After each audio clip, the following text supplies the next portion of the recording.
Don news में मुजाहिद बिलरी आपको खुशामदीद कहता है। और आप देख रहे हैं कि पिछले 24 घंटे से तमाम नज़रें इस वक्त लाहौर और इस केस पर हैं कि बड़े मियाँ साहब यानी नवाज शरीफ साहब गिरफ़्तार हुए, रिहा हुए और फिर अब जब चेयरमैन बनाए गए, सरबराह बनाए गए, तो शहबाज शरीफ साहब को कहा तो ये जा रहा है कि उनको कोई चाय पीने के लिए बुलाया गया था, लेकिन सीधा उनको हवाले कर दिया गया और अब रिमांड भी उनका ले लिया गया है। बदकिस्मती से, या मैं कहूँ कि मैं ये बड़ा हसास मौजू में कहना नहीं चाहता, पाकिस्तान में कोई कितना ही जेन्युइन गैर कानूनी या करप्शन या अख्तियारात के इस्तेमाल हो, उसको सियासी ही तनाजुर में ले आता है। इसकी पूरी हिस्ट्री है। वो कहते हैं ज़हूलाई को भैंस केस में कर दिया, उससे पहले सोहरवर्दी साहब, गफ्फार खां, वली खां, भुट्टो साहब, ये एक बहादुर हमारे पस मंज़र रहा है, फिर जरदारी साहब, और अगर हम देखें उसी तनाजुर में हमारे दोनों शरीफ ख़ानदान और उनकी पार्टी। मैंने सोचा इतना हसास मौजू है और अमूमन ऐसे मौजूआत पर मैं कराची में बड़ी शफ़क़त करते हैं, न्याज़मंदी करते हैं और बरसों के ताल्लुकात हैं। राइट जस्टिस शाइख उस्मानी साहब तशरीफ़ फरमा हैं।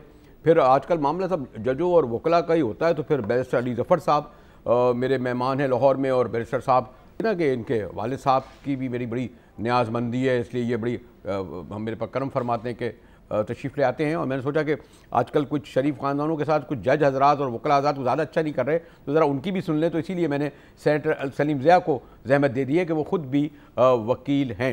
मैंने क्विक ज़रा बैरिस्टर अली ज़फ़र से इसलिए पूछ लूँ कि लाहौर में हैं, इस केस को ये देखा है, तो बैरिस्टर अगर ये आपसे मैं कहूँ कि बहुत ही स्पेसिफिक अगर ये कहें, ये केस हो या और सारे केसेस हों जो हमारे यहाँ करप्शन पे आ रहे हैं, लोगों को कुछ ट्रस्ट नहीं होता। जब वो पकड़े जाते हैं तो लोगों को बल्कि मजलूमियत हो जाती है, हमदर्दी हो जाती है, कहते जी अब इलेक्शन पे असर पड़ेगा। इस केस को हम कितना मेरिट पे देखें बैरिस्टर अली ज़फ़र? जी देखें, सबसे पहले तो ये एक बात यकीनी है कि शहबाज शरीफ साहब एक पॉलिटिकल लीडर हैं, पाकिस्तान की दूसरी बड़ी पार्टी के सरबराह भी हैं। उनका अरेस्ट करना एक बहुत बड़ा वाक़या है और इसमें यकीनी तौर पे जो अपोजिशन है या जो पार्टी है PMLN की, वो यही कहेगी कि एक सियासी वजह से उनको अरेस्ट किया गया है। और हमारी तारीख़ भी कुछ यही बताती है कि जब भी अपोजिशन में कोई पार्टी आती है तो फिर उनके ख़िलाफ़ कार्रवाई शुरू हो जाती है। लेकिन मेरे ख़्याल के मुताबिक अगर आप कानूनी तौर पे देखें तो ये नैब के इख्तियार में है कि वो रेफरेंसेस जो हैं उनके ऊपर तहकीकात करे, इन्वेस्टिगेशन करे, इंक्वायरी करे। और नैब चेयरमैन के पास ये इख्तियार दिया गया है कि अगर वो इंक्वायरी के दौरान या इन्वेस्टिगेशन के दौरान ये इस फैसले पे पहुंचते हैं कि उनके पास इतना मवाद आ गया है, तो वो किसी वक्त भी उस मुल्ज़िम को अरेस्ट कर सकते हैं, चाहे वो कोई भी हो, पॉलिटिकल लीडर हो या कोई बड़ा इंडस्ट्रियलिस्ट हो या ब्यूरोक्रेट हो, वो उसको करप्शन के उसमें अरेस्ट कर सकते हैं। इसलिए मेरे मुताबिक ये अरेस्ट जो है ये एक तरह से नैब के इख्तियारात के अंदर रहते हुए नैब ने किया है। इसमें कोई इलीगैलिटी, गैर कानूनी चीज़ नहीं है। लेकिन उसके साथ मैं ये भी ऐड कर दूं कि अरेस्ट का ये मतलब नहीं होता कि इल्ज़ाम जो है वो साबित हो गया है। अरेस्ट एक प्रोसेस है जो इन्वेस्टिगेटिंग एजेंसी करती है, लेकिन जो इल्ज़ाम है उसका साबित होना सिर्फ तब ही होगा जब रेफरेंस फाइल होगी और एक ट्रायल में जज साहब कोई फ़ैसला करेंगे। उससे पहले अज्यूम किया जाता है, ये एक हमारा कानून है कि a person is innocent until proved guilty. तो जब तक ये ट्रायल ना हो और वो फ़ैसला ना आए तब तक वो गिल्टी नहीं है। लेकिन ये अरेस्ट नैब के इख्तियार में ही था, नैब ने किया। रेफरेंस बल्कि जहाँ तक मुझे इल्म है रेफरेंस तो पहले से ही फ़ाइल हुई थी जब शहबाज शरीफ साहब चीफ मिनिस्टर थे, तो रेफरेंस आज के दिन फ़ाइल नहीं हुई, इस हुकूमत ने नहीं फ़ाइल की। लेकिन इसके साथ मैं ये भी अर्ज़ करता चलूँ कि मेरी नज़र में ये जो हुकूमत है, इनको चाहिए कि इनके मिनिस्टर या इनके एडवाइज़र्स जो हैं वो इसे गुरेज़ करें इस पे कमेंट करने पे, क्योंकि उनका काम नैब एक इंडिपेंडेंट इदारा है। जब वो बात करते हैं मिनिस्टर्स या एडवाइज़र्स इस मामले में, तो तासुर यही मिलता है जिस तरह के कोई पॉलिटिकल इशू है और ये एक पॉलिटिकल कार्रवाई हो रही है। ठीक है मिनिस्टर साहब, मैंने कहा जज साहब के बाद में आता हूँ। सेनेटर सलीम रियाज से भी पूछ लें, आप कह रहे हैं कि गिरफ्तारी का मतलब ये नहीं है साबित हो गया, यहाँ तो पकड़ा जाना ही काफ़ी होता था। अरे सब पकड़ा गया, देखे ना जी इतना बड़ा सब कुछ किया था, बाद में भले वो जमानत वगैरह पर रिहा पे घूमते फिरे, लेकिन होता यही है। सेनेटर सलीम रियाज, अपने हमारे मोहतरम बैरिस्टर साहब ने जो कुछ कहा कि जो उस पस मंज़र के साथ, आप तो पॉलिटिकल लोग हैं, मियाँ साहब के साथ हैं, आपका तो आप अगर कितना ही मस्बत गैर जानिबदाराना और कानूनी एतबार से अखलाकी तरह से कितनी ही जायज़ बात कहेंगे जी, वो तो सलीम रियाज साहब तो ही उनकी पार्टी के ख़ानदान के, लेकिन फिर भी जी सेनेटर। जी बिस्मिल्लाह रहमान रहीम। पहली बात ये कि मैं ज़फ़र साहब जो गुफ्तगू कर रहे थे वो ऑडियो की वजह से मैं पूरी बात नहीं सुन सका, मगर आखिरी बात मैंने सुन ली उनकी, मैं समझ गया वो क्या फरमाना चाह रहे हैं। मैं समझता हूँ कि देखिए एक बात तो तय है कि जिस अंदाज में ये काम किया गया है बहुत ही भोंडे तरीके से किया गया है। एक तो उनको बुलाया गया था, जो उनको नोटिस दिया गया था वो था आशियाना केस के हवाले से, उसके साफ पानी के हवाले के केस से, और उसी के हवाले से वो गए थे तैयारी करके, और उसी के हवाले से पेपर वर्क और फाइल्स लेके गए थे। वहाँ जब गए तो उनको पता चला कि वो तो माफ़ कीजिएगा, ये इसके आशियाना के हवाले से उनको गिरफ़्तार भी किया, और उन पे जो उनको गिरफ़्तार किया हुआ उसी केस में किया हुआ है। मेरी शायद मालूमात सही ना हो, लेकिन मेरी मालूमात के मुताबिक अब तक रेफरेंस उनके ख़िलाफ़ कायम नहीं हुआ है, और अभी सिर्फ इंक्वायरी स्टेज पर उनको गिरफ़्तार किया गया। इसके बाद इन्वेस्टिगेशन होती है, और उसके बाद फिर रेफरेंस फाइल होता है, और फिर गिरफ़्तारी होती है। तो जिस जल्दबाजी से काम किया गया है और जिस मौके पर किया गया है, उससे यकीनी तौर पर इस बात का अंदेशा होता है, इस बात का बहुत वाज़ेह सामने सबूत आता है कि ये काम जो है विक्टिमाइजेशन का है, पॉलिटिकल विक्टिमाइजेशन का है, यानी सियासी इंतकाम लिया जा रहा है। और फिर जो उस पर जो सोने पर सुहागा, जो जैसे भी अपना हमारे बैरिस्टर साहब ने कहा कि जो वज़रा हैं, ओके, उनके बयानात कुछ इस तरह आए हैं कि जैसे वो नैब के इंचार्ज वो हैं, नैब के चीफ जस्टिस भी वही हैं, नैब के चीफ भी वही हैं, कि जी अभी ये फलाना पकड़ा गया है और भी पकड़े जाएंगे और इस तरह होगा वैसे होगा। ये तासुर बहुत आम हो गया है, परसेप्शन ये सामने आ गया है। यहाँ तक आ गए, ठीक है सेनेटर साहब, यहाँ तक आप आए तो मैं जैसे आप जानूँ, वैसे वजीर चाहे आपके हों चाहे पीपल्स पार्टी के हों, वजीर होते हैं, चाहे तहरीक इंसाफ के, वो इसी तरह बयान देते हैं, चाहे वो कायद वायद को भी तो खुश करना पड़ता है ना। जैसे साहब जो बैरिस्टर साहब ने बुनियाद सवाल उठाया, कुछ वजाहत सेनेटर साहब ने भी की, आपसे भी अभी थोड़ी देर पहले जो गुफ्तगू हो रही थी इसी रोशनी में, जैसे साहब देखिए जो ज़फ़र ने कहा बिल्कुल सही कहा कि कानूनी तौर पर नैब को पूरा हक था कि वो अरेस्ट कर सकती है, कानून के तहत कोई प्रॉब्लम नहीं है, कोई उसमें रुकावट नहीं है। लेकिन सारा प्रॉब्लम यहाँ पर जो है वो टाइमिंग का है। इन्वेस्टिगेशन के स्टेज पे था ये, जहाँ तक मैं देख रहा हूँ, और इन्वेस्टिगेशन में कोई ज़रूरी नहीं है कि अरेस्ट हो। अगर नैब समझती है कि अरेस्ट किया जाए तो कर सकते थे, उनको दोबारा भी बुला सकते थे, क्योंकि अभी तो इन्वेस्टिगेशन का बहुत जल्दबाजी में लगा थे। तो अब टाइमिंग की बात है, देखिए चूँकि बाई इलेक्शंस होने वाले हैं, हफ्ते में होने वाले हैं, 14 को बाई इलेक्शंस होने वाले हैं, और इस मौके पर उनको अरेस्ट करना, इससे आम तौर से लोगों के दिल में शुभात, लीडर ऑफ द अपोजिशन भी हो गए हैं, कौमी लीडर ऑफ अपोजिशन है, शुभात पैदा होते हैं। तो कोई ज़रूरत नहीं थी कि उनको एक्शन इस वक्त लेना चाहिए था। और जहाँ तक कि मिनिस्टर्स का ताल्लुक है, जो कि उन्होंने बयानात देने शुरू कर दिए इमीडिएटली अरेस्ट होने के बाद, ये तो मेरे ख्याल में गलत किया उन्होंने, कल्चर में हो गया। लेकिन प्रॉब्लम जैसे आपने कहा, एक तो कल्चर है, दूसरी ये बात कि अनफॉर्चुनेटली हमारे जो प्रेजेंट हुकूमत है, इनके जो मिनिस्टर हैं, अभी तक वो जो उनका जो एजुटेशनल और कंटेनर्स का जो टाइम था, वो अभी ये भूले नहीं है, अभी तक उसी अंदाज में ये बातें करते हैं, जो कि उनको नहीं करना चाहिए। उनको अब वो हुकूमत में ज़िम्मेदार हैं, उनको ऐसी बातें नहीं करनी चाहिए। बहरसूरत ये उनकी अपनी गलती है, लेकिन वो कमज़ोरी है। लेकिन ये जो उन्होंने किया, इसकी एसेंशियल इशू है टाइमिंग।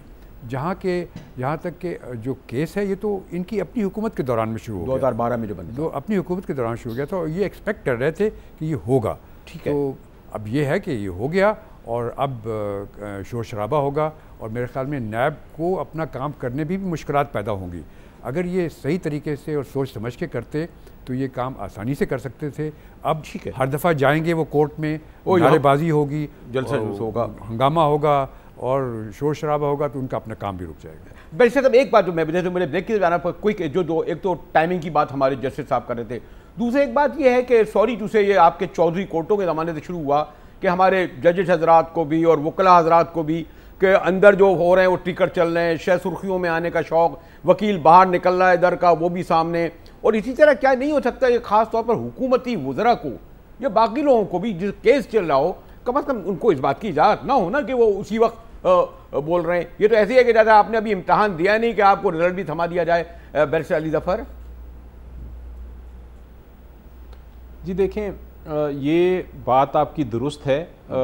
एक जूरिस्प्रूडेंस है इसके ऊपर बहुत ज़्यादा कि एक मीडिया ट्रायल नहीं होना चाहिए। अगर एक ट्रायल चल रहा है उसका फ़ैसला अगर मीडिया पे ही डिस्कशन शुरू हो जाती है या वकला बाहर आके स्टेटमेंट्स दें और उसके अपनी एक्सप्लेन करें तो फिर एक तरह से वो जज पे असरअंदाज हो सकते हैं।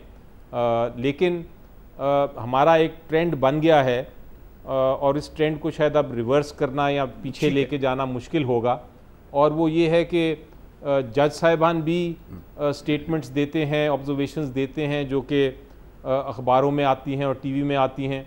फिर वो जो वकला हैं वो भी स्टेटमेंट देते हैं और जो उस केस में नहीं भी इन्वॉल्व वो भी फिर अपना अपना तबसरा करते हैं। तो उस वजह से फिर एक तरह से एक ट्रायल अंदर चल रहा होता है, एक मुकदमा अंदर चल रहा होता है अदालत में और एक मुकदमा सब पब्लिक के सामने होता है। मेरा ख्याल के मुताबिक इसको थोड़ा सा हमें स्टेबल करना पड़ेगा, इसको थोड़ा सा इसमें बर्दाश्त भी दिखाना पड़ेगा कि आप स्टेटमेंट सोच समझ के दें।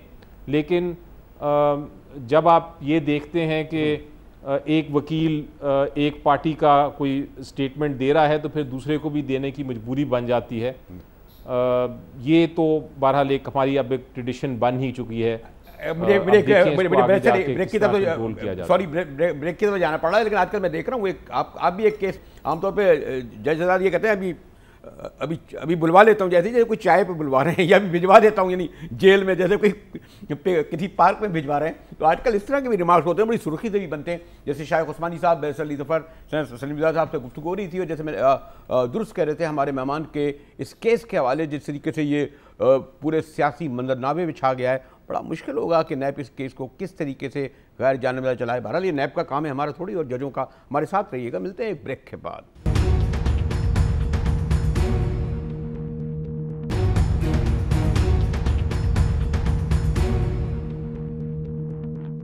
डॉट न्यूज़ में एक बार फिर मुजाहिर वली आपको खुश आमदीद कहता है। हमारे मोहतरम बैरिस्टर अली ज़फ़र साहब लाहौर में और फिर सेनेटर सलीम साहब।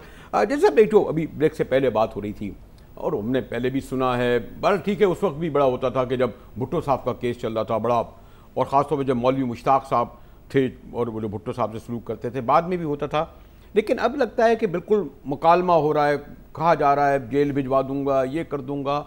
तो कोई आप लोग जो जजेस हजरात, इनके अपने कोई कोड ऑफ कंडक्ट होता है, कोई मीडिया के लिए होता है? यहाँ तो हम जैसे पुराने लोग हैं, हम तो थोड़ी बहुत रवायत करते हैं। जी जैसे साहब देखिए, ये ट्रेंड शुरू हुआ था चौधरी इफ्तिखार साहब के ज़माने से, ज़्यादा लाउड शुरू असल में वही हुआ था। उससे पहले हमारी जो कोर्ट्स थी और जो जजेस थे उनका तौर तरीका जो था वो अंग्रेज़ी स्टाइल का था, जिस तरह कि इंग्लैंड में था भी, पूरा वो चलता था पूरा उसी तरह से था। बड़े रिजर्व होते थे, अपने काम से काम। वकीलों के साथ मुकालमा हमेशा रहा है जजेस का, एक दूसरे के साथ। मुलज़िमों से मुकालमा नहीं होता था वो हमेशा लेकिन बाकी लोगों से किसी से मुकालमा नहीं होता था, ये नॉर्मल ट्रेंड था। लेकिन चौधरी इफ्तिखार साहब जिस तरीके से वापस जब आए और जज बन के, तो वो एक किस्म के इलेक्टेड जज थे। He was not an appointed judge, he became an elected judge. अच्छा, जब वो elected judge हो गया, इलेक्टेबल हमने सुना ना, आपने elected judge का elected judge हो गया, तो उसके बाद से जो उनका तौर तरीका भी था वो फिर एक elected आदमी की तरह का हो गया, populist मोड आ गया उनका। और उस ज़माने में चूँकि ऐसा एटमॉस्फेयर था और शोर शराबा था तो लोगों को बहुत अच्छा लगा, जर्नलिस्ट आने शुरू हो गए, और फिर जो टेक्नोलॉजी की वजह से जो टिकट सोशल मैसेजेस जा रहे हैं, मिनट पे मैसेज जा रहे हैं, तो ये चीज़ शुरू हो गई और लोगों को शौक़ पैदा हो गया, हर एक उसको देखने लगा। लेकिन देखिए, दूसरी बात ये जो हुई है कि ये जो नोटिस का उन्होंने तरीका शुरू किया, चीफ जस्टिस उन्होंने इफ्तिखार साहब ने, और वो बाद में थोड़े अरसे के लिए बंद हो गया, अब दोबारा शुरू हो गया। इसमें देखिए सो मोटो नोटिस में जो सिस्टम होता है वो एक जिसको कहते हैं इंक्विजिटोरियल सिस्टम हो जाता है, ये एडवर्सेरियल नहीं होता। नॉर्मली जो हमारा जुडिशरी का सिस्टम है उसको एडवर्सेरियल कहते हैं, यानी एक तरफ से एक वकील होता है, दूसरी तरफ से दूसरा वकील होता है, एडवर्सरीज होते हैं, ये अपनी बात कहता है, वो ख़त्म करता है, दूसरी अपनी बात करता है, जज फैसला करता है, ये तरीका है। इंक्विजिटोरियल सिस्टम जो होता है उसमें ये होता है कि जज डायरेक्टली टेक ओवर कर लेता है, जिस तरह के फ्रांस में है, जिस तरह के यूरोपियन ममालिक में है। नेपोलियन ने ये सिस्टम इंट्रोड्यूस किया था, कोड नेपोलियन, ठीक है, जो कि सिविल लॉ सिस्टम, जिसमें कि इंक्विजिटोरियल सिस्टम होता है, जिसमें कि जज टेक ओवर कर लेता है। वकीलों का इतना काम नहीं होता, जज डायरेक्टली लोगों से जो उसके सामने आते हैं, पेश होते हैं लोग, उनसे बातें करता है। अरे यहाँ तो बाद औक़ात में मुल्ज़िम भी टेक ओवर कर लेते हैं। तो अब यही चीज़, ये जो सिस्टम, जो सोमोटो सिस्टम आया है, इसमें ये इंक्विजिटोरियल सिस्टम आ गया है। और ये हमारा जो, अगर आप अपनी तारीख में जाएं तो हमारा जो काजी सिस्टम में भी यही होता है, इंक्विजिटोरियल सिस्टम, कि काजी टेक ओवर कर लेता है हर एक चीज़ को। तो ये आहिस्ता आहिस्ता हमारी जुडिशरी का जो ट्रेंड है वो चेंज हो रहा है। एडवर्सेरियल से फ़ायदेमंद है, नुकसानदेह? मेरे ख्याल में दोनों। नुकसानदेह इस तरह से है कि मसलन हम लोग जैसे लोग हैं जो कि पुराने लोग हैं, हमें तो ये बड़ा अजीब से लगता है। और ये अली ज़फ़र साहब लोग जो नए लोग हैं इनके लिए, और जो वैसे जहाँ जस्टिस के लिहाज से मेरे ख्याल में अगर जज का डायरेक्ट कांटेक्ट हो जो लोग सामने पेश होते हैं, उससे शायद चीज़ें जल्दी सामने आती हैं और फैसले भी। चले मैं बैरिस्टर साहब से पूछा, बैरिस्टर साहब आपने हमारे जैसे उस्मानी साहब से जो मैं रुजू कर रहा था जिस इशू पे, चले ये तो यशाना केस है, ये चल भी रहा है, लेकिन ओवरऑल अगर तनाजुर में देखना चाह रहा था इस केस को भी, और जैसे मैंने इनसे पूछा भी कि ये जो इतना लाउड हुआ है सब कुछ, खैर हम लोग भी बड़े मीडिया के जिम्मेदार हैं, हमारा भी काम आसान हो गया है, खूब सुर्खियाँ चला रहे हैं, खूब घंटे हमने गुजार दिए, लेकिन ये किस हद तक केसों पर नज़रअंदाज होता है? फिर इंडिपेंडेंस आप इन्फ्लुएंस हो जाता है ना, जजों पे भी, बेचारा जो विक्टिम है उस पर भी, वकला पे भी, चाहे कितने ही पाए का वकील हो। बैरिस्टर अली ज़फ़र जी बिल्कुल, ये तो एक रियलिटी है, हकीकत है कि जब आपकी डिस्कशन एक केस की हर कोई राय दे रहा है तो आप इन्फ्लुएंस हो सकते हैं, आप पे असरअंदाज हो सकती है कोई राय। और इसीलिए कहा जाता है कि जो नॉर्मली ये देखा जाता है कि जो ट्रायल चल रहे हैं या केसेस चल रहे हैं उनकी रिपोर्टिंग इस तरह नहीं होती जिस तरह हमारे मुल्क में हो रही है। ज़्यादातर ये देखा जाता है कि वो एक बहुत गार्डेड ज़ुबान में उसकी बात की जाती है, हक़ायक़ बताए जाते हैं कि ये बहस हुई, ये हक़ायक़ थे, लेकिन उस पर आगे मज़ीद तबसरे नहीं होते। मगर अब पाकिस्तान का जिस तरह मैं बता रहा था ये ट्रेंड है, इसमें मेरे ख़्याल के मुताबिक काफ़ी प्रॉब्लम्स मुझे नज़र आते हैं, क्योंकि आप फिर एक तरह हर कोई फिर गैलरी यानी एक पब्लिक के लिए एक उस तरफ रुझान हो जाता है कि पब्लिक क्या सोचेगी, क्या करेगी, और उसकी वजह से वो सबके ऊपर जितने भी एक्टर्स हैं एक जस्टिस सिस्टम में, चाहे वो अदालतें हों, चाहे वो लॉयर्स हों, चाहे वो लिटिगेंट्स हों जो केस जिनका है, चाहे वो लोग हों जो वैसे उस केस से असरअंदाज होते हैं या जिसका उन पे असर होता है, सब जितने जस्टिस सिस्टम के एक्टर्स हैं वो फिर एक तरह एक इमेज, पब्लिक इमेज जो क्रिएट हो रहा है उसके मतहत असरअंदाज ज़रूर होते हैं जो कुछ मीडिया पे नज़र आ रहा है। तो ये एक नेगेटिविटी तो है, और दुरुस्त फरमा रहे हैं। हमने जो जब वकालत शुरू की थी तो आप अदालत के सामने से अगर आपका वो पैर की आवाज़ भी ऊंची सुनाई दे जाए तो जज साहब बुला लेते थे कि कौन गुजर रहा है हमारी अदालत के सामने से। इतनी साइलेंस था कि वो जो वकील बहस कर रहा है उसकी बहस सुननी है और जज जो कह रहा है उसको सुनना है, और फिर उसके ऊपर एक दूसरी पार्टी जवाब देती थी। और ये एक बड़ा माहौल था जो कि इस सारे जो मीडिया ट्रायल होता है उसकी वजह से माहौल ज़रूर इफेक्ट होता है। मीडिया को तो आप कह रहे हैं, लेकिन खुद उसमें आपकी जो बिरादरी है, जजेस और बेंचेस भी तो, बारें और बेंचों ने का भी तो वो है ना, उनको भी तो एक अच्छा लग रहा है ना ये सब कुछ आना स्क्रीनों पे बना। तो हम लोग आते थे टीवी पे, टीवी वाले, अब आप लोग भी बड़े माशाल्लाह जो है वकील हुए, जज हुए, खूब अब वो आ रहे हैं, और बाकायदा हम लोग कहते हैं वो कपड़े वपड़े भी देखते हैं, कलर कौन सा है, सूट वूट भी पहनते हैं अच्छे, क्यों बैरिस्टर ऐसे भी, ये भी तो है ना। जी, मैं वो इसीलिए कह रहा था कि जितने भी इस जस्टिस सिस्टम में इन्वॉल्व है उसको मैं उसमें अदालतों को भी और वकीलों को भी और ठीक है, जो लिटिगेंट्स हैं उनको भी और जो मीडिया के लोग हैं उनको भी, सबको मैं शामिल करता हूं, क्योंकि ये काफ़ी अहम मामला हो गया। और आप ये देखेंगे हमारी पिछली 5-6 साल की तारीख में बहुत अहम अदालत में फैसले के लिए मुकदमे भी गए हैं, जिनमें वैसे ही एक पब्लिक इंटरेस्ट हो गया है। और अब तो आप देखें कि बहुत सारे ऐसे कानूनी अल्फाज हैं जो कि सिर्फ की ज़माने में वकला को पता होते थे और वो आपस में इस्तेमाल करते थे। अब एक आवाम भी उन अल्फाज को समझ गई है और वो उसके मुताबिक वो अल्फाज इस्तेमाल भी करती है। और जो बड़े टेक्निकल इश्यूज होते हैं, बारे सबूत क्या होता है, एविडेंस किस तरह आता है, शहादत किस तरह होती है, रिमांड क्या होती है, इस किस्म के जो सारे टेक्निकल इश्यूज थे और जो मुकदमे में ये डिफरेंट मराइल हैं, लोग अब समझना शुरू हो गए हैं। ये एक फ़ायदे वाली चीज़ है। और भी बहुत सारी चीज़ें भी आ जाती है। लेकिन सेनेटर सलीम भैया एक बात और है ना, देखें मियाँ साहब को गिरफ्तार किया, जेल गए, बहरहाल इस्लामाबाद हाई कोर्ट ने रिहा भी किया। जब कोर्ट पकड़े तो आप लोग कहते हैं विक्टिमाइजेशन हो गया, रिहा हो गए तो आप उन कोर्टों को नहीं कहते। तो आप लोगों को भी जो पॉलिटिकल लोगों को हो गया है, अदालतें आपके हक में करें तो वाह वाह, ना करें तो उस पर। तो मैं कह रहा इस सवाल का जवाब मैं ब्रेक के बाद ले लूँ, कि हमारे साथ रहिएगा।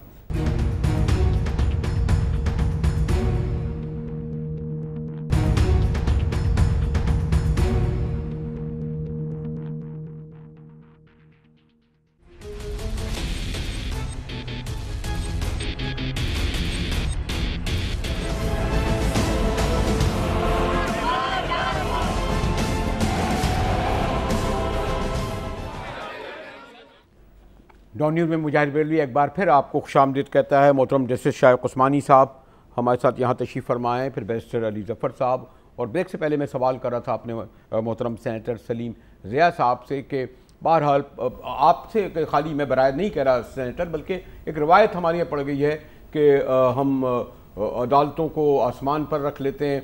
जब मुशर्रफ साहब का मामला आया तो आप लोग चौधरीयों के लिए जो जुलूस निकाला करते थे उनके, और अगर ज़रा जब थोड़ा आपसे नाराज़गी हो तो फिर आप उनका जुलूस निकालना शुरू कर देते हैं। जी सेनेटर सलीम ज़िया। नहीं, देखिए मैं समझता हूँ कि केस टू केस पर बात होनी चाहिए। देखिए जहाँ तक ये जो आपने आखिरी केस का जिक्र किया जिसमें नवाज शरीफ साहब को रिहाई हुई और ज़मानत मिली, वो तो मुजाहिद बरेलवी साहब, कोई भी शख्स जो कानून से ज़रा सा भी वाकिफ़ होगा और जिसने कार्रवाई सुनी होगी या पढ़ी होगी, उसको अंदाज़ा हो गया होगा कि केस 100% बिल्कुल बहुत ही कमज़ोर केस था, उसमें सज़ा बनती ही नहीं थी। और जो फैसला दिया गया उसको यकीनी तौर पर सराहा गया, उसको फैसला दिया। और देखें ये फैसले की बात यह है कि अगर हमारे लिए कितना मोहतरम है अदालतों का मामला कि नवाज शरीफ साहब लंदन में थे, मरीम नवाज साहिबा लंदन में थीं और वो अपनी अयादत के लिए गए हुए थे वहाँ पर अपने कुलसुम नवाज साहिबा के लिए। लेकिन जब उनको यहाँ सज़ा हुई तो आपने देखा कि उन्होंने बग़ैर हिल-ओ-हुज्जत के तीसरे दिन पाकिस्तान पहुँच गया और उनको पता था कि मैंने जाकर वहाँ पर कोई मेरा इस्तकबाल नहीं होना, वहाँ पर मैंने सीधा जेल जाना है, और वो जेल चले गए। मैं समझता हूँ ये एक ऐसी चीज़ है कि जनरल मुशर्रफ को उससे सबक सीखना चाहिए कि वो जो कभी दुबई में छुप जाते हैं, कभी लंदन में छुप जाते हैं, कभी पेरिस में डांस कर रहे होते हैं, तो मैं समझता हूँ अब तो नहीं हालत में है। अब तो चाहिए, आजकल तो वो इस बेचारे इस हाल में नहीं है, अब तो वाकई बीमार हैं। अब तो खैर अभी जज साहब से ये पूछा था, अब तो खैर चले छोड़ रहे, वो कभी भी नहीं थे। वो समझता हूँ कि अभी परसों अभी उनका आया था वो मैच देख रहे थे, सिगार पे सिगार पी रहे थे, मैच देख रहे थे, इंडिया और पाकिस्तान का मैच हो रहा था। अच्छा, वो मजलूम किसी जगह पर भी नहीं है। नहीं ठीक है जी। नहीं आपका क्या। अच्छा, दूसरी बात जो बात आपने कही ना कमेंट्स की, देखिए कमेंट्स की बात पहले भी हुआ करती थी, लेकिन बहुत अच्छी बात रखी शाइक उस्मानी साहब ने, जस्टिस साहब ने और जफर भाई ने भी, कि कमेंट्स आते रहते थे पहले भी, लेकिन अब वो कहते हैं ना अब तो वो बाउंड्री से बाहर जा रहे हैं। यानी ऐसे कमेंट्स आ रहे हैं कि जो बहुत ही ज़्यादा हद तक अमेज होते हैं, इंसल्टिंग होते हैं, और जिससे मैं समझता हूँ कि जो आदमी वहाँ खड़ा हुआ होता है वो बेबस होता है, उसके पास जवाब देने को बहुत कुछ होता है, लेकिन वो शर्माजूरी में या अदालत के एहतराम में वो जवाब नहीं दे पाता। तो मैं समझता हूँ कि इसको भी हमें रिविजिट करने की ज़रूरत है। जज साहिबान को भी, जज साहिबान बहुत मोहतरम हैं, लेकिन मैं समझता हूँ उनको भी इस चीज़ में जो बहुत ज़्यादा आगे चली गई है उसको चेक करने की जरूरत है। फिर मीडिया ट्रायल है। मीडिया ट्रायल में मैं समझता हूँ कि कुछ मीडिया ग्रुप्स जो हैं, कुछ टीवी चैनल्स तो ऐसे, सारे नहीं, आपका नहीं है उसमें, मैं देख रहा हूँ शुक्रिया भाई, आपका बैलेंस गुफ्तगू हो रही है। और शायद ऐसा तो नहीं आपके हक में बेहतर जा रही है इसलिए आप कह रहे हैं बैलेंस है, इधर चली जाती तो आप कहते नहीं, उन्होंने बात जो रखी, अच्छा कि शुरू से इनकी गुफ्तगू ऐसी रही है। मैं कहना ये चाह रहा हूँ कि कुछ चैनल्स तो ऐसे हैं कि उनका दिन रात सवाए इसके काम नहीं है, उनका जिक्र मत कर रहे, शुरू भी नहीं हुआ है अभी केस का अभी पहल भी नहीं हुई है। उन्होंने जनाब हर तरह के इल्जामात, हर तरह की चीजें शहबाज शरीफ साहब पे डाल दी हैं, जिन्होंने, मैं समझता हूँ कि पंजाब की, पाकिस्तान की बहुत खिदमत की है। ठीक है सर, और वो इस वक्त लीडर ऑफ द अपोजिशन भी हैं। ओके सर, तो उनके साथ मैं समझता हूँ ये रवैया जो है, उससे तासुर ये गया है कि हुकूमत मिली भी है। हुकूमत के वुज़रा के जो बयान थे उससे यही तासुर जाता है कि as if they are calling the shots. और मैं समझता हूँ ये बड़ी जाती हो गई कि इमरान खान न्याजी साहब का केस चल रहा है नैब में, और नैब के जो हेड जो है वो जाके उनको मिलते भी हैं, जाके प्राइम मिनिस्टर हाउस में। सेनेटर जरा, ये चीजें ऐसी हैं जो पहले कभी नहीं होती थी। ओके सेनेटर,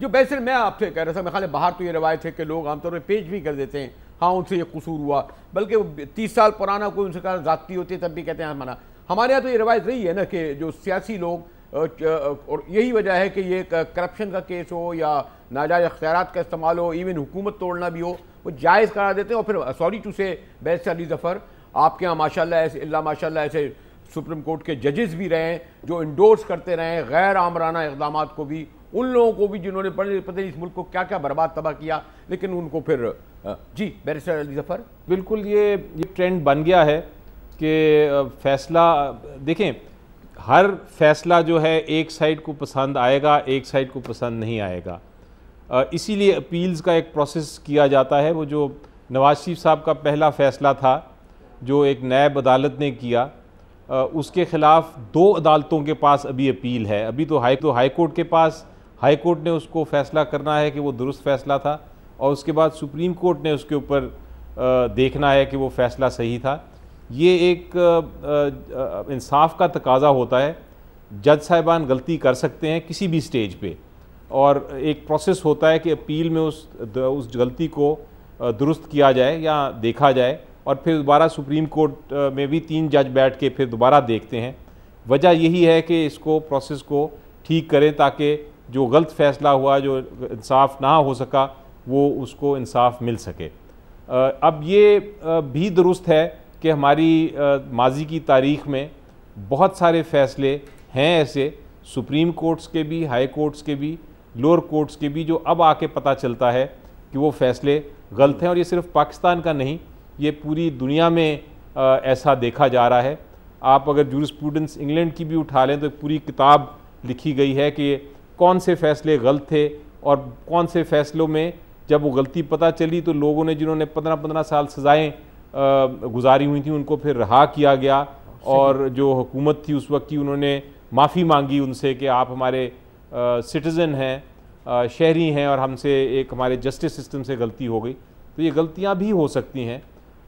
मैं तो हमेशा ये कहता हूँ कि जो एक फ़ैसला आए उस पर तनकीद होनी चाहिए, कंस्ट्रक्टिव क्रिटिसिज्म उसको कहते हैं, यानी बेहतरी की तरफ ले जाने के लिए तनकीद होनी चाहिए। आप बात कहें कि ये क्यों गलत है, ताकि आगे आने वाली जो अदालतें हैं या जज साहिबान हैं या वकला हैं, वो आपकी बातों से सीख के उसको दुरुस्त कर सकें कानून को। गलती हो सकती है, कंस्ट्रक्टिव क्रिटिसिज्म तक मैं बिल्कुल मानता हूँ, लेकिन जब क्रिटिसिज्म कंस्ट्रक्टिव होने के बजाय डिस्ट्रक्टिव हो जाए, जब वो नुकसान पहुँचाना शुरू कर दे अदारों को, जब वो जुडिशरी को नुकसान पहुँचाना शुरू कर दे, तो वहाँ मेरा ख्याल है कि ज़्यादती होती है। वहाँ लाइन एक अच्छे मुआशरे को वहाँ एक बिल्कुल रुक जाना चाहिए और उसको कंडेम करना चाहिए अगर कोई इस तरह की हरकत करता है। क्योंकि ये अदालतें कंटेम्प्ट के ज़रिए इसको सॉल्व नहीं कर सकती। कंटेम्प्ट तो ख़त्म हो गई है पूरी दुनिया में। ये पब्लिक का काम है, सोसाइटी का काम है कि जो शख्स उनके अदारों के ख़िलाफ़ बात करे उसको रिजेक्ट करें, उसके ख़िलाफ़ आवाज़ उठाएं, ताकि लोग मुहज़्ज़ब ज़ुबान में क्रिटिसिज्म करें। ओके, अगर जैसा मैं आपसे कंक्लूड इस सब को कराऊँ ये केस अपनी जगह है और तवातुर से इस वक्त आपको इल्म है कि कई बरस से हम जरदारी साहब का, मतलब जरदारी साहब का भी केस चल रहा है, इमरान खान साहब के भी केस खुले। मैं ख्याल कोई ऐसा शायद पॉलिटिशियन बचा नहीं है जो इस वक्त किसी न किसी तरीके से केसेज में, और शायद कोई एक दो के बारे में कहा जा सकता है। लेकिन आप भी समझते हैं कि ओवरऑल जो हम ये कहा जाता था कि जो चौधरी साहब की जो तहरीक हुई, हमारे बड़े सरखेल एतज़ाज़ हसन, मुनीर मलिक, अली अहमद कूर, जस्टिस तारिक महमूद, आसमा जहांगीर, और बड़ा किरदार था और बड़ा कहा था नहीं जनाब अब पाकिस्तान की कोर्टें जो हैं वो उन्होंने पास की तारीख को ख़त्म करे कि नए दौर की बुनियाद रखी है। अब जो सूरत हाल है आप ये समझते हैं कि लोग उस पर काफ़ी सवाल उठाते हैं, यानी उसको कंटेम्प्ट के हवाले से मैं नहीं कह रहा, यानी जी जैसे साहब देखिए ये तो सही है कि पाकिस्तान की जुडिशरी की तारीख बदल गई है। चौधरी इफ्तिखार के आने के बाद जो जुडिशरी चौधरी इफ्तिखार के पहले की थी उस जुडिशरी में और जो जुडिशरी उनके बाद आई बहुत फ़र्क है। ये कि जजेस पहले हमारे जो होते थे वो बहुत आम तौर से गवर्नमेंट के इन्फ्लुएंस में हुआ करते थे, और मुझे याद एक वकील होते थे, बड़े सीनियर वकील, उनका इंतकाल हो गया और वो डिप्टी अटॉर्नी जनरल बन गए। बड़े अच्छे डिसेंट आदमी थे और वो बेनज़ीर साहबा के ज़माने में।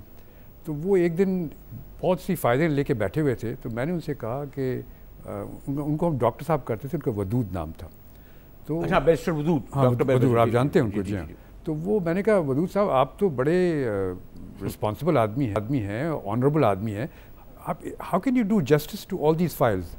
तो कहते हैं I know I can't do justice, but लेकिन जब मैं कोर्ट में दाखिल होता हूँ तो मैं देखता हूँ कि मैं अकेला नहीं हूँ, मैं 3 हूँ। मैंने कहा वो कैसे 3? कहा 2 जजेस और मैं। तो ये ज़माना था कि एक ज़माने में गवर्नमेंट के ख़िलाफ़ कोई भी फैसले नहीं होते थे, और अक्सर ही ऐसे था। लेकिन अब वो चेंज हो गया। अब हमारे जजेस यकीनन गवर्नमेंट के ख़िलाफ़ भी फैसले करते हैं और इंडिपेंडेंटली फैसले करते हैं, थोड़े से ज़्यादा वोकल हो गए हैं। वो एक नेचुरल चीज़ है, जब आप ज़्यादा किसी को मौका देते हैं, आज़ादी देते हैं, तो वोकल भी हो जाता है। तो मेरे ख्याल में इसमें परेशानी की कोई ज़रूरत नहीं। एक और बात भी हो गया ना, एक हो गई ना कि पहले तो जो हीरो होते थे या स्टार होते थे वो टीवी के लोग होते थे, आपको भला करे हमारे ये जो करंट अफेयर्स के होते थे, अब हमारे वकील हजरात और जज हजरात भी स्टार हो गए। तो खैर इसमें अच्छा नहीं, और इसमें कंपटीशन बढ़ गया, बल्कि लोग जेलस होने लगे, टेलीविज़न वाले और क्या और फिल्म वाले। यार हमें इतना नहीं दिखाते, इतना आप वकला को दिखाते हैं और जजेस को दिखाते हैं या सियासतदानों को दिखाते हैं। अब मैंने एक बार कहा ना कि बराह रास्त हम गुरेज मैं करना चाह रहा था, ये जो केस चल रहा है जिसमें मुताज शरीफ साहब को कहा कहते हैं जी बहाने से बुलाया गया, गिरफ्तार कर दिया गया। अपना तबसरा सुना, बड़े सीनियर और सीजनड हमारे मोहतरम जस्टिस शाह उस्मानी साहब, बैरिस्टर अली ज़फ़र साहब, सैयद सलीम साहब से गुफ्तगू हो रही थी। मैं अपने इन तीनों मोहतरम मेहमानों का शुक्रिया अदा करते हुए डॉन न्यूज़ से इजाज़त लूँगा।